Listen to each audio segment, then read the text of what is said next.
During his school vacations, Merwan would usually go to Lonavala to stay with his maternal uncle and aunt, Faridun Masa and Dola Masi, and his brother Jamshed. Merwan's uncle was a guileless man, innocent as a child, and Merwan loved him dearly. One night, while Merwan was visiting, Faridun Masa got up in the middle of the night to urinate. Moments later, Merwan also woke up for the same purpose. Both went outside to the compound's urinal, but they did not see each other in the pitch dark. Standing outside with his trousers unbuttoned, Faridun Masa saw the shadow of a figure emerge from the house. He did not know it was Merwan and became afraid, thinking it was an intruder, and called out for Dola Masi to come. Not knowing his uncle was outside, Merwan, thinking he was hearing a ghost or robber, also cried out for Dola Masi, though he was actually not afraid. Their shouts awakened her and she bought a lantern. She found Faridun Masa and Merwan in their underwear on opposite sides of the courtyard. Everyone laughed at the situation, and later the incident was humorously recounted many times. This incident in Lonavala was also told to the author by Baba. Dola Masi and Faridun Masa owned a successful restaurant in Lonavala. It was noticed that every time Merwan visited, a mast, god intoxicated person, and a wali, saint, would come to the restaurant. The ragged mast would stay seated outside, while the neatly dressed wali would enter. Both advanced souls were venerated by the townspeople, and both lived on the outskirts of the town, seldom leaving their spiritual seats. Yet, no sooner would Merwan arrive in Lonavala than both would appear at the restaurant and remain daily from morning until night. The local people tried to offer the mast and wali tea or food, but they would accept things only from the young boy. Merwan would usually give the wali tea and the mast a loaf of bread. On the day Merwan would return to Pune, both spiritual personages would stop coming to the restaurant, much to the curiosity of the local observers. One of the restaurant's regular customers was a curiosity in himself, a hunchback Muslim who was a superb storyteller. The clientele would often press him for a tale, listening enthralled to his stories of adventure and fantasy, plying him with tea and beedies, hand-rolled cigarettes, far into the night. Often a single story would take a whole week. Merwan was fascinated with this strange hunchback and would always listen to his tales. Merwan also loved to hike in the dense, hilly forest surrounding Lonavala. He usually roamed alone. Sometimes, Merwan would visit Bombay and spend part of his vacation with his other maternal aunt and uncle, Banu Masi and Khodadad Masa, and their children. Khodadad Masa managed several flourishing tea shops in Bombay, and they lived in a large house with a spacious compound where the children played. Merwan's paternal uncle, Khodadad Kaka, and members of his family had also settled in Bombay, and Merwan would visit them as well, befriending Khodadad Kaka's sons. After some time, Dola Masi, Faradun Masa, and Jamshed moved back to Pune for Jamshed's high school education. Here, too, the couple opened a restaurant. Jamshed, though he had lived apart from his parents for some years, always felt very close to his younger brother. From the time they were babies, the two brothers had been raised more like twins. For example, whenever it was Jamshed's birthday, Dola Masi would insist that Merwan receive the same gift, such as an identical suit of clothes, so that whenever any new toy or gift was bought for one, the other brother would receive the small as well. Once during the kite flying season in Pune, Merwan, Jamshed, and several of their friends went to watch the spectacle of dozens of kites being flown in a nearby field. As described previously, the strings of the kites were coated with glass so that when they were maneuvered across each other in the sky, the string would cut the string of another kite. Whoever retrieved the fallen kite would claim ownership. The moment a kite started falling, there would be an excited scramble as the boys ran toward it. On this particular day, many children had gathered and were watching the competition intently, eagerly awaiting the running dash for a falling kite. Soon, one kite's string was cut and it started spiraling down from the sky. Merwan and his friend ran toward it, along with several other boys. But in the midst of the scramble, Merwan, who was in the lead, suddenly halted and asked, "Where is my brother?" The boys replied, "Oh, he's somewhere behind. Come on, Merwan, let's go." Concerned, Merwan again implored, "Where is my brother?" But Jamshed was nowhere to be seen in the wide field. Merwan said, "We must go back and find Jamshed." The others agreed and began to retrace their steps.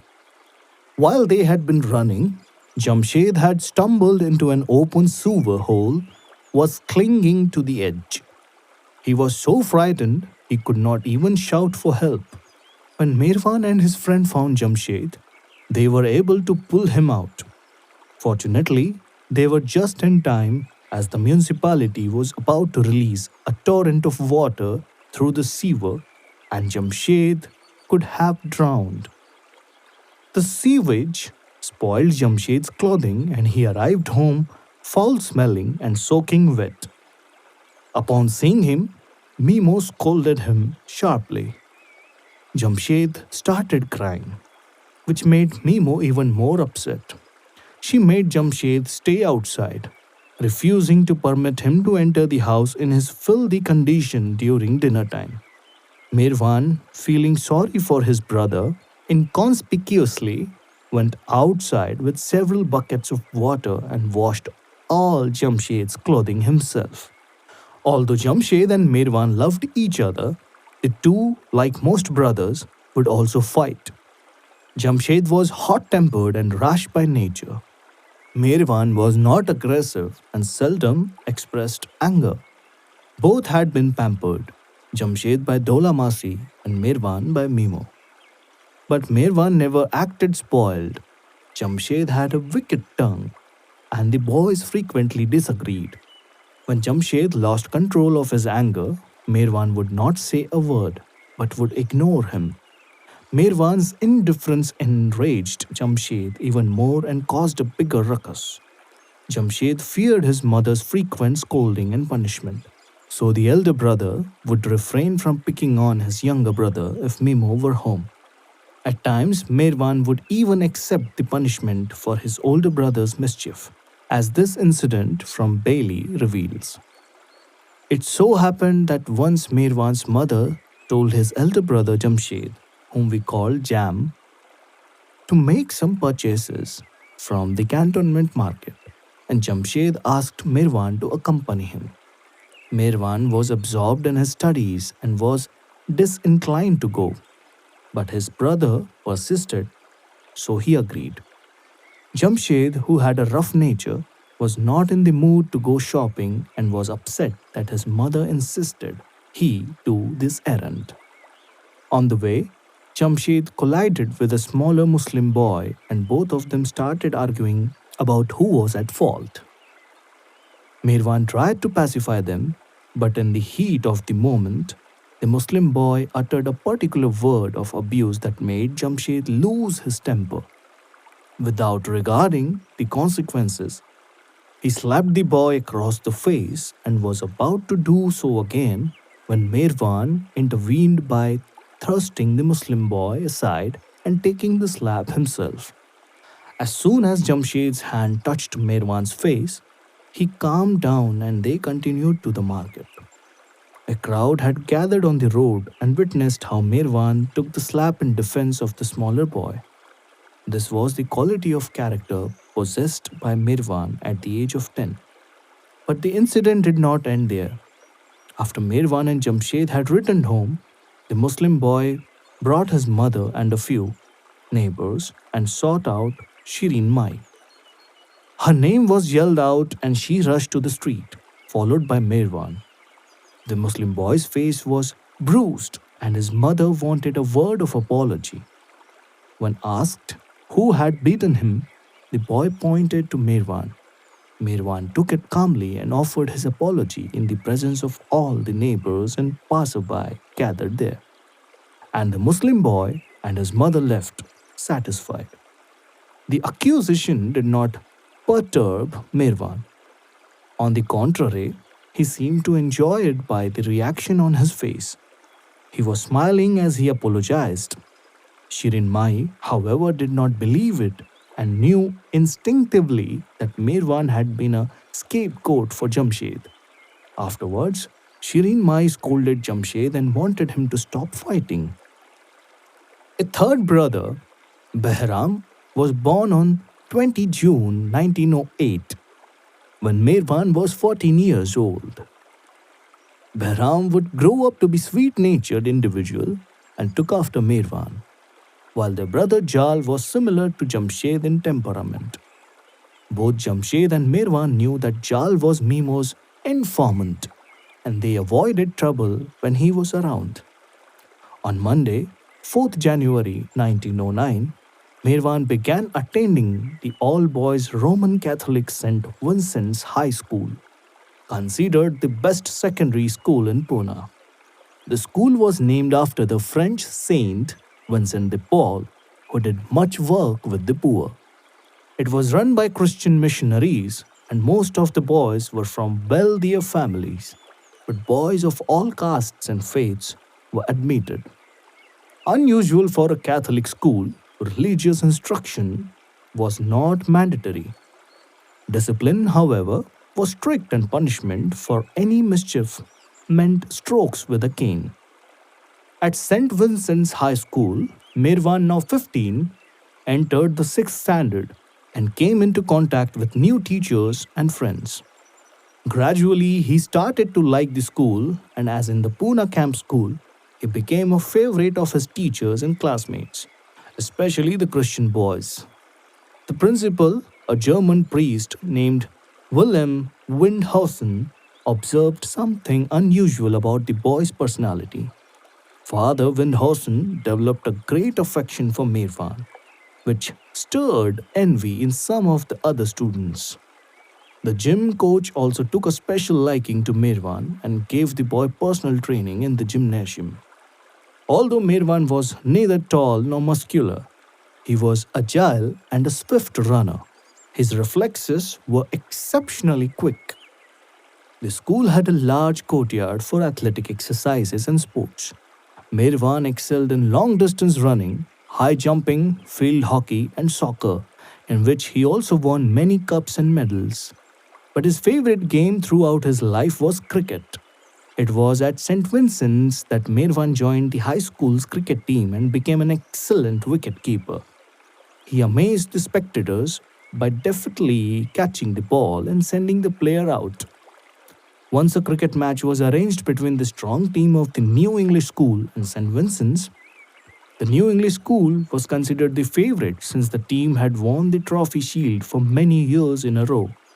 The team members were usually seniors, but Mirwan, though younger, played first string for St. Vincent's. The English school batted first and scored. Mirwan then took the wickets of the three best players and they did not score further. At bat, St. Vincent's team was making a poor showing and their chances of winning looked dim. Then Mirwan was up and remained batting until he hit the ball flying for the winning stroke. St. Vincent's School won the trophy shield. The home spectators were overjoyed, and the principal, teachers, students, and parents flocked to congratulate Mirwan on his splendid play. While a student at St. Vincent's, Mirwan set many school cricket records which remained unbroken for years. When photographs were taken of the winning team with the shield, all the boys insisted that Mirwan sit front and center. Near St. Vincent's High School, an old Parsi couple served soft drinks from their small shop, which Mirwan frequented with his friends.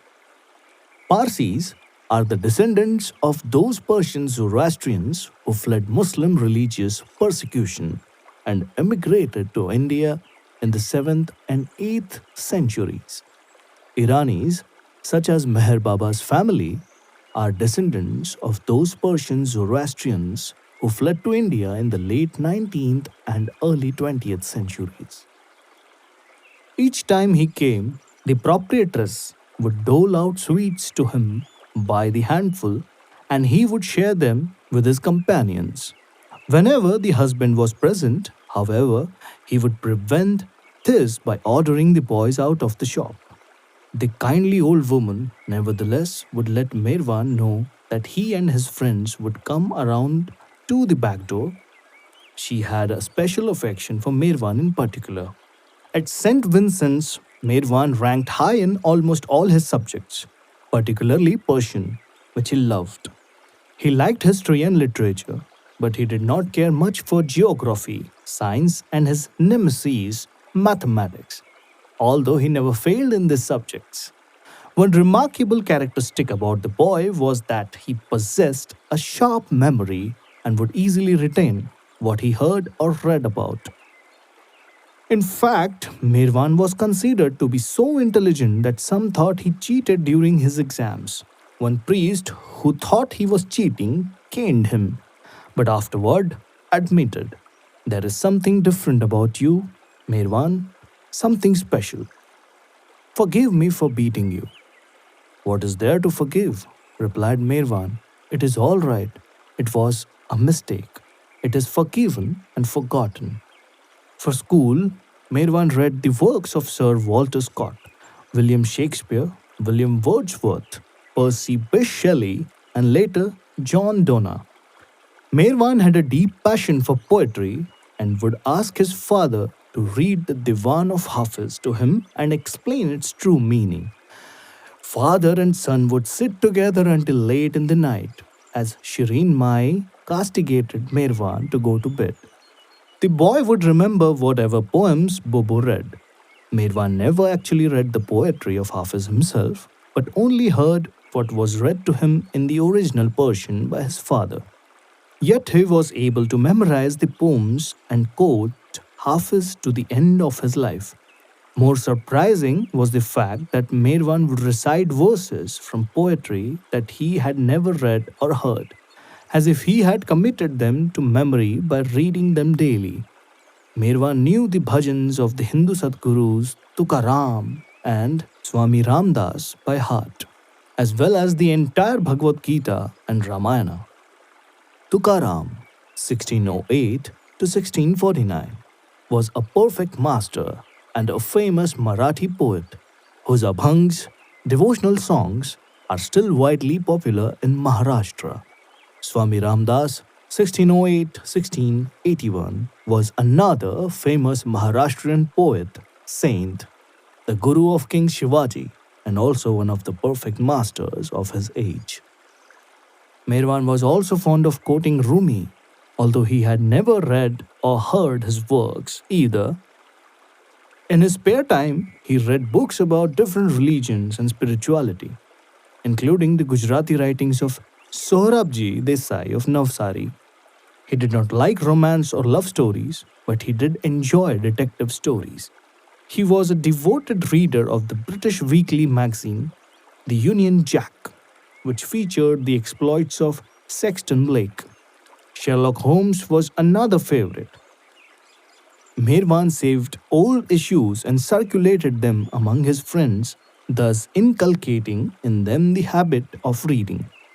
Merwan once wrote a long letter to the author of the Sexton Blake stories, appreciating his work and wishing him a successful career. There were many different writers creating the Sexton Blake stories at the time, and exactly which one Merwan wrote is not known.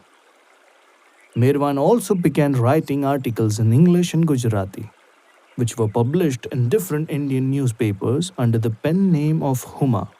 Huma denotes the Persian phoenix, also called the bird of paradise. Similarly, his poems Shairis, couplets, and ghazals written in English, Gujarati, Persian, Farsi, Urdu, and Hindi under the same pen name were greatly appreciated. With Merwan's permission, Bailey mailed one of Huma's Urdu ghazals to the popular Gujarati newspaper Sanj Vartaman, the evening news of Bombay, which published it in its Saturday issue.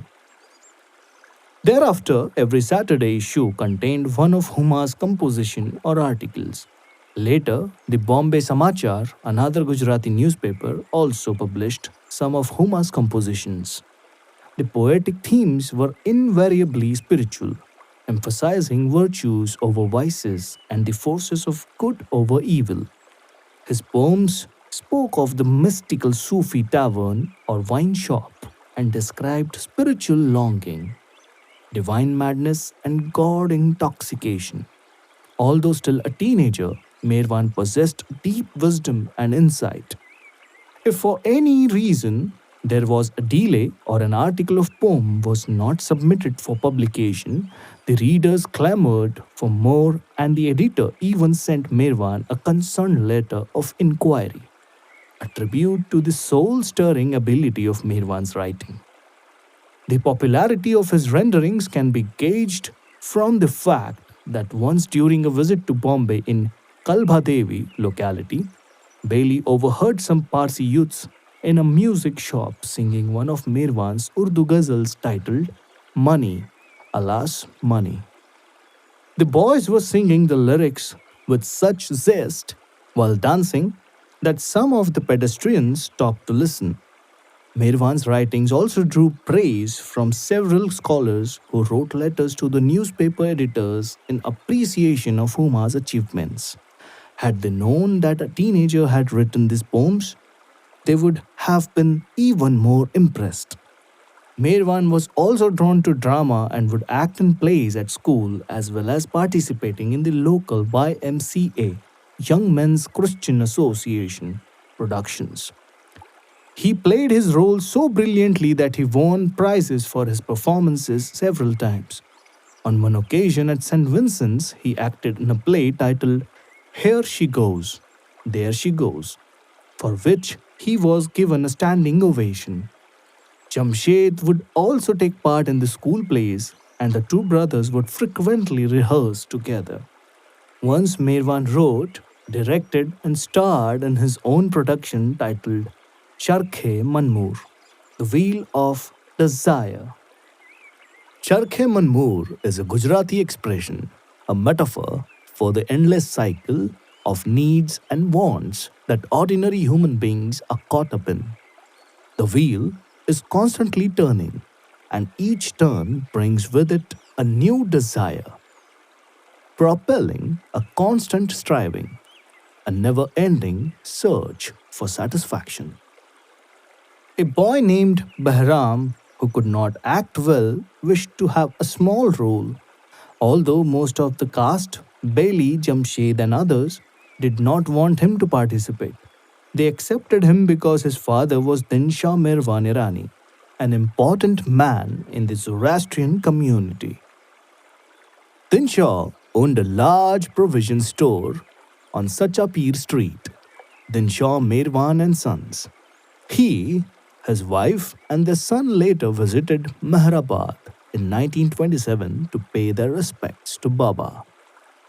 As Merwan pointed out, they had to let the boy have a part because they needed his father's contribution to offset the cost of the costumes and theatre rental. Thus, the boy was given a bit part. He was to come out on the stage with a dagger in his hand, raise it above him, and cry out in Gujarati, "Oh God, the spirit of my father." The Baliwala Theatre was hired for a private performance. On opening night, the play started well until this boy's turn came. He was so nervous that when he came out on stage, the dagger was shaking in his hand and he was not where he was supposed to be on the stage. When he lifted the dagger and cried out, "Oh, oh!" the poor boy was unable to recite the rest of the line. Jamshed was in charge of raising and lowering the curtain. Mirwan signaled to bring it down and it was quickly lowered.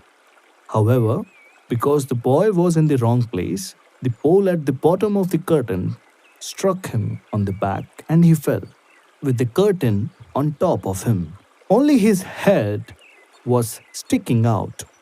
The boy started shouting for help, and Jamshed panicked and began pulling his legs. But Jamshed could not budge him because the curtain was too heavy. At last, Mirwan quickly lifted the pole, and the frightened boy was dragged backstage. By this time, the audience was in a delighted uproar. The solemn, edifying drama had turned into a farce. Mirwan also loved attending silent film shows in Gujarati and Urdu plays, some of which were performed at the Baliwala theatre. According to Belly, some of the early plays Mirwan attended in Pune were Zahri Saap, Asune Hees, Khune Nia, Zulme Vahshi, Harish Chandra, Gul Bakawali, Kanak Tara, Fahrad Shireen, Alauddin और जादुई फनस, Alibaba और 40 चोर, हूरे अरब, दोरंगी दुनिया, and खूबसूरत बला. The circus was another attraction. Mirwan, his brothers, and friends made it a point to see the circus when it came to town once a year. Mirwan always kept busy and would often say, "Nothing is as bad as unoccupied time." He was full of energy, involved in some activity all the time. In Bailey's notes, he recalled, Mirwan was never found idle, but was always engrossed in his studies or reading the books he liked. If he tired of those things, he would come and play games with us. He was enthusiastic and industrious. His conduct and character were flawless. Merwan persuaded those of his friends who were indolent to work with him in cause they disliked. By sharing in their labor, Merwan inspired even these boys to become industrious. None of his friends had ill feelings about this side of his nature. For Merwan was their leader. For example, Bailey had no interest in sports at school, but Merwan would persuade him to take part in the games. During the annual sports competition, Bailey's name appeared on the list of athletes. Although he had never signed up, another student informed Bailey about it and he complained to the principal that he was unable to participate and his name had mistakenly been added to the list. Father Windhausen told him that since his name was on the list, he had to play or else he would be expelled from school. Bailey had to join in the competition, even though he had little athletic ability. Afterward, he found out that it was Merwan who had perpetrated this trick. Merwan attempted to change his friend Bailey, who was somewhat lazy by nature and did not pay attention to his studies. Bailey was not popular with his fellow classmates and teachers, mainly because of his arrogant nature. Disciplinary actions were taken but did not have much effect. So the principal informed Bailey's brother, Homie, that if his younger brother did not straighten out, he would be expelled. Homie knew Merwan might be able to influence Bailey, so he told him about the principal's threat. Merwan immediately spoke to Bailey. Father Windhausen has told Homie that you will be tested today, and if you fail, he will be forced to consult your parents. The principal is threatening to expel you from school. What should I do? Merwan replied, You will be tested after the noon recess. You must memorize one particular poem, which I will show you. Bailey promised to do so. Without going home for lunch, he studied the poem in a quiet area of the schoolyard. He did not really care about having to leave the school, but he did not wish to lose Merwan's companionship. When Father Windhausen examined him later that afternoon, he asked Bailey to recite only that poem. Bailey passed the exam and Father Windhausen even praised him to Homie. Bailey's teachers and classmates who knew of his slothful nature were amazed that he had passed. Bailey was allowed to stay in school at St. Vincent's and attributed it all to Merwan's prescient advice. Merwan was writing poems frequently and he wished Bailey to become a poet also. Merwan would write the first line, asking Bailey to rhyme the second line, and Bailey would painstakingly try his best. Occasionally, the two friends would try composing a ghazal. They would go to a quiet, solitary place like the neighborhood shrine of a Muslim saint or to Parbati Hill, about 3 miles southwest of the city, where they worked together in solitude. As mentioned, Mirwan had a natural aptitude for writing poetry. Bailey, on the other hand, was not thus inspired, and it was a strain for him to write anything meaningful. Occasionally, Mirwan would ask Bailey to compose an entire poem by himself within a fixed time. Bailey would do his best, and when it was completed, Mirwan would examine it, pointing out the errors and correcting them. During this period, living in Pune was a well known European astrologer named Mr. Brown, who was an acquaintance of Bobo's.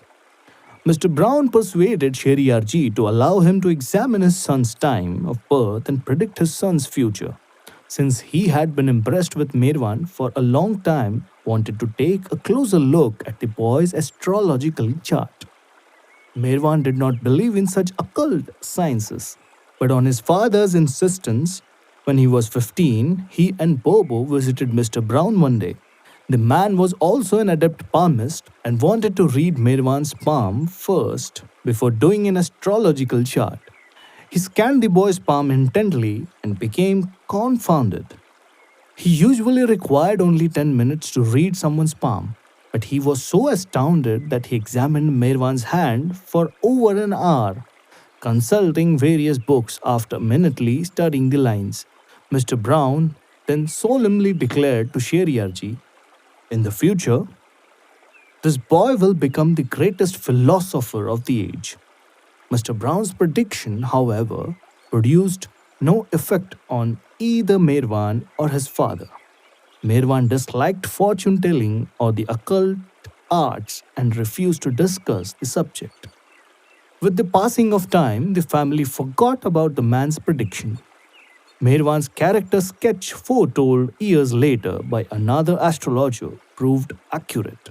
As these excerpts indicate, the person born under the planetary effects of this chart will be the doer of great and good deeds.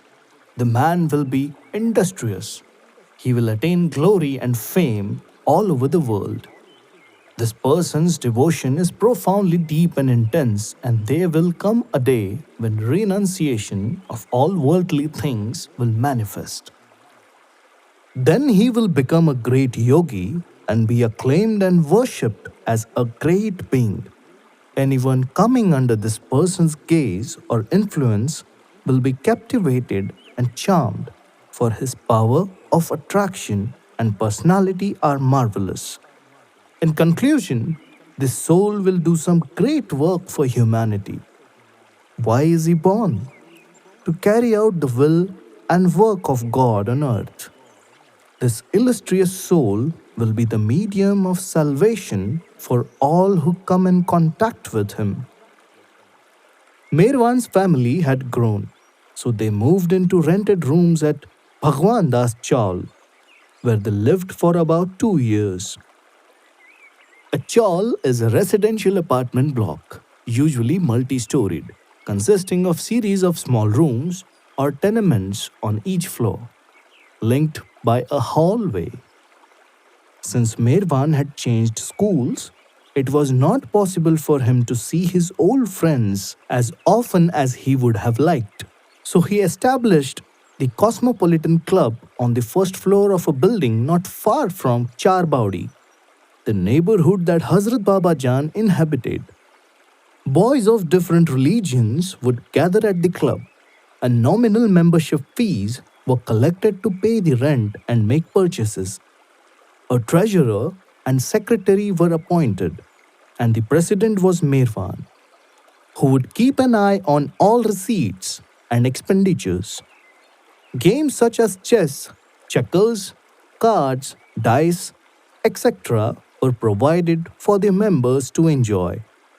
And the club also subscribed to the Times of India, several Gujarati newspapers, and the detective magazines of Sexton Blake. Books on philosophical and religious topics were purchased and kept in the charge of an appointed librarian. The Cosmopolitan Club was open from 7 to 11 a.m. and from 3 to 9 p.m., with a watchman hired to look after it when it was closed.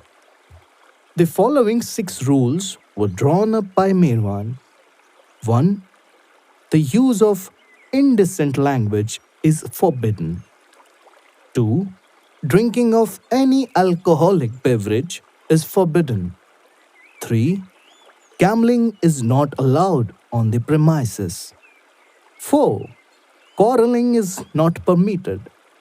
5. Feeling oneself to be superior to others on the basis of one's community, Christian, Muslim, Hindu, or Zoroastrian, is forbidden. 6. The goals of the members are to love all and maintain unity and brotherhood. Merwan was particularly vigilant to make certain that all members respected the conditions under which the club was set up. 2 days a week were fixed for members to deliver, with great enthusiasm, short lectures on subjects of interest, at which times all games stopped. At each meeting, President Merwan would open the proceedings and introduce any new members. On lecture days, non members were allowed to attend as guests. No girls or women, however, were admitted. Every time a new member joined the club, he would have to deliver a speech extemporaneously, occasionally making blunders, much to the amusement of the audience. When it was Merwan's turn to give an address, the boys would listen with rapt attention, and the vice president would preside. Belly remembered every Thursday any member could speak on the subject of his choice. There was a unique fun in listening to such talks. Amongst all the members, Merwan's talk would always be the best. Sunday being a holiday, the doors of the club would be open and all the members would attend. However, on that day there would be no games and the members gathered would enjoy singing sessions. Even in this, Merwan was most prominent. His sweet and melodious voice created a unique joy amongst us.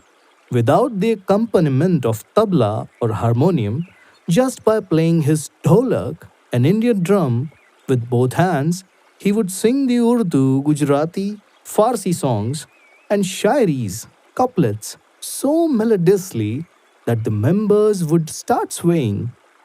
In the midst of the song, several members would utter in praise, Wah, Wah, Merwan, and Shabash, well done.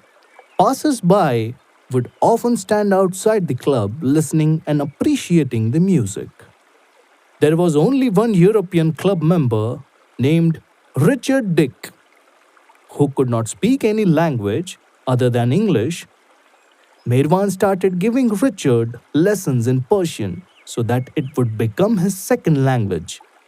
Richard was a sincere boy, good hearted, and intelligent, 2 years younger than Merwan, but tragically, not long after joining the club, he died suddenly. During the existence of the Cosmopolitan Club, a boy named Ramnath, who lived in the same building where the club was located, was extremely drawn to Merwan. He was a Punjabi whose parents were deceased and he was cared for by his elder brother.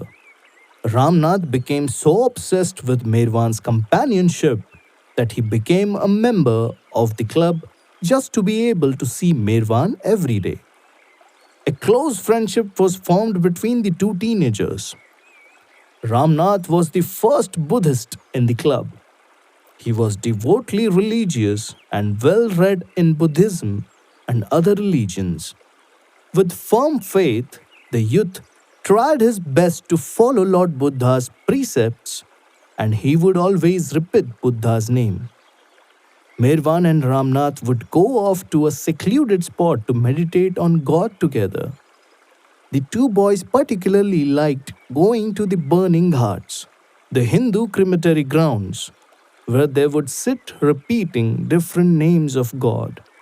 The two boys usually went to the ghats at night and sometimes stayed as late as 10 o'clock, exchanging their views on God, religion, and spirituality.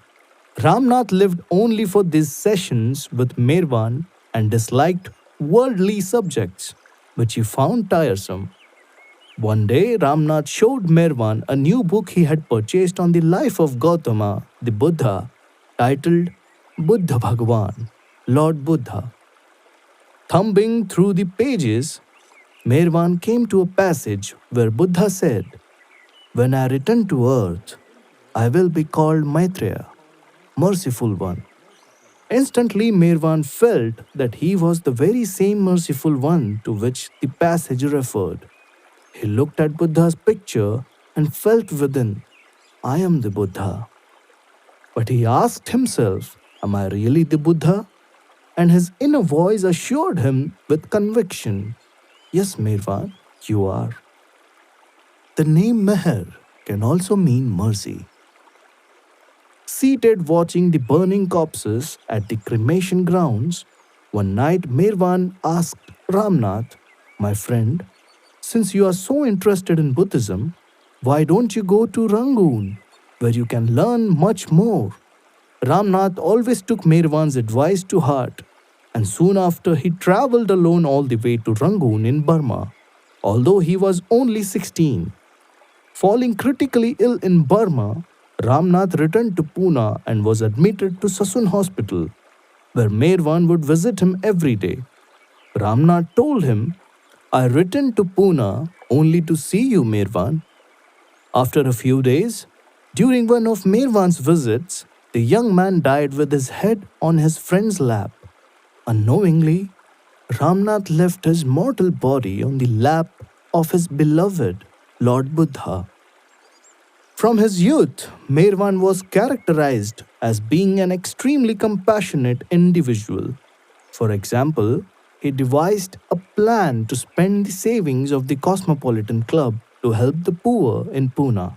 A committee of 17 boys was formed to manage this work and christened the Secret 17 because the work was to be done inconspicuously without any fanfare or publicity.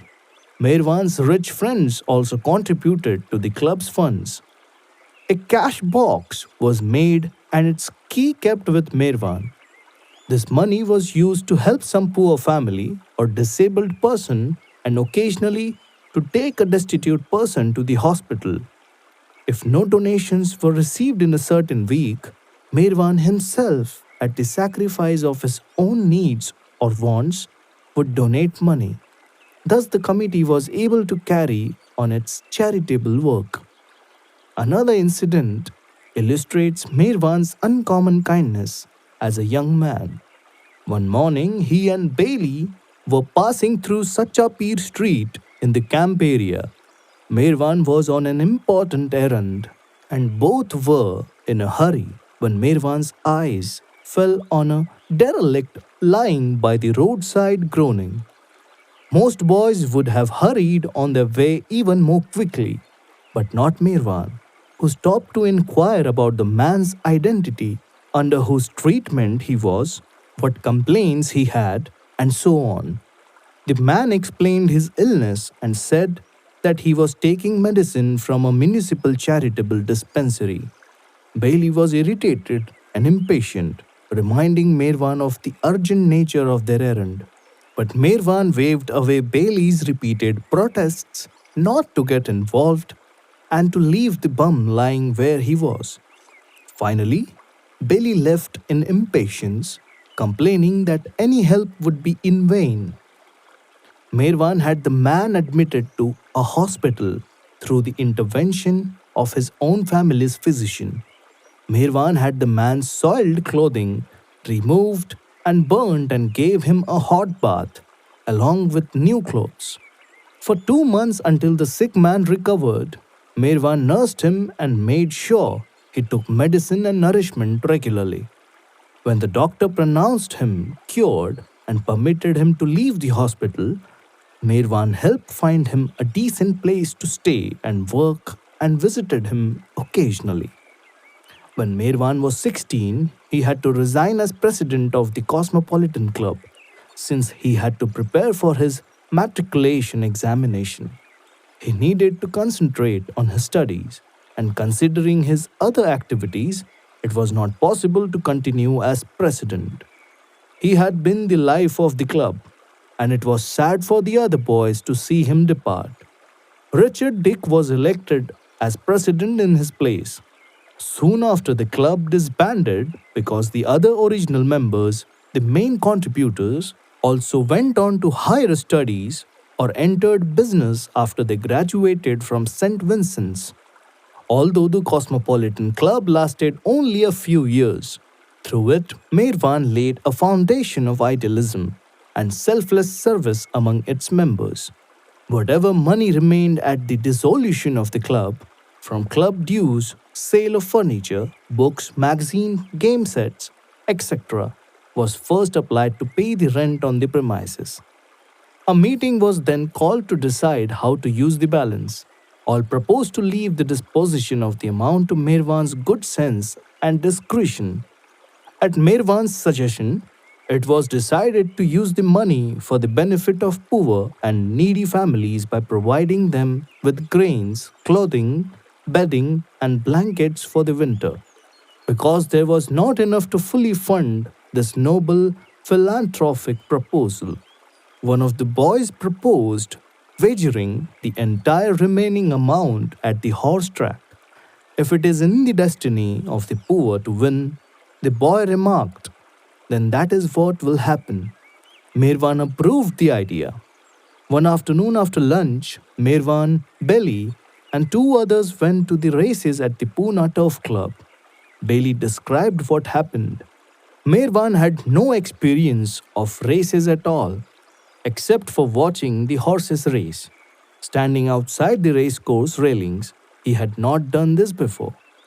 The reason he took us along was because we had lots of knowledge and experience.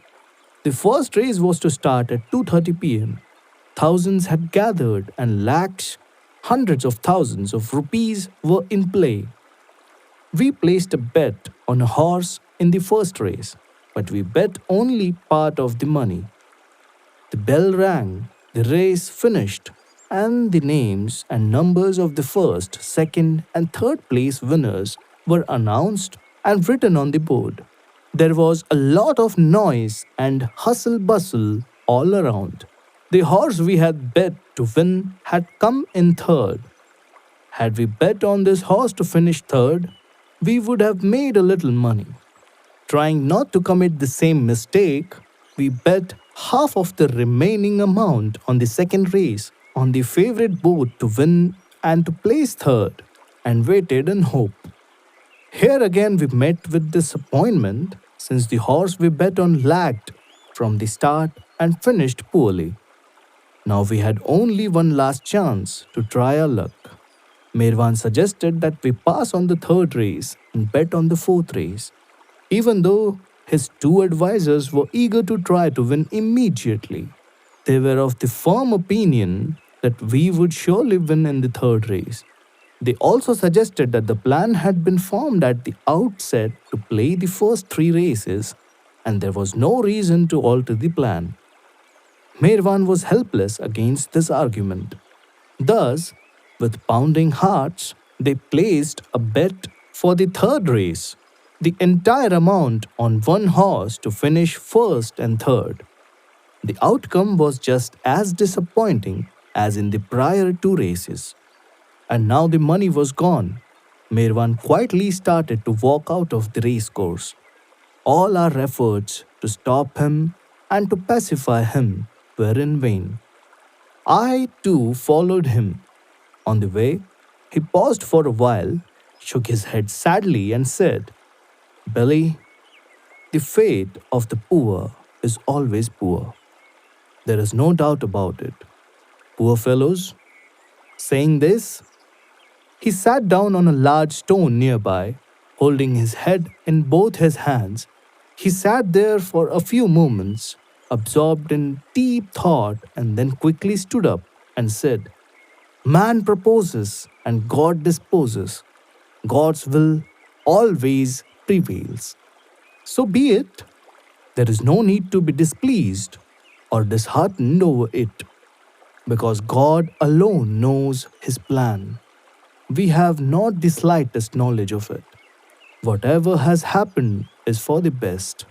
Thus, thinking we should wait patiently. That is our duty. Come on. I have not had tea since morning. My head is heavy. I'm having talab, craving for tea. This was Merwan's first and last experience at the racetrack.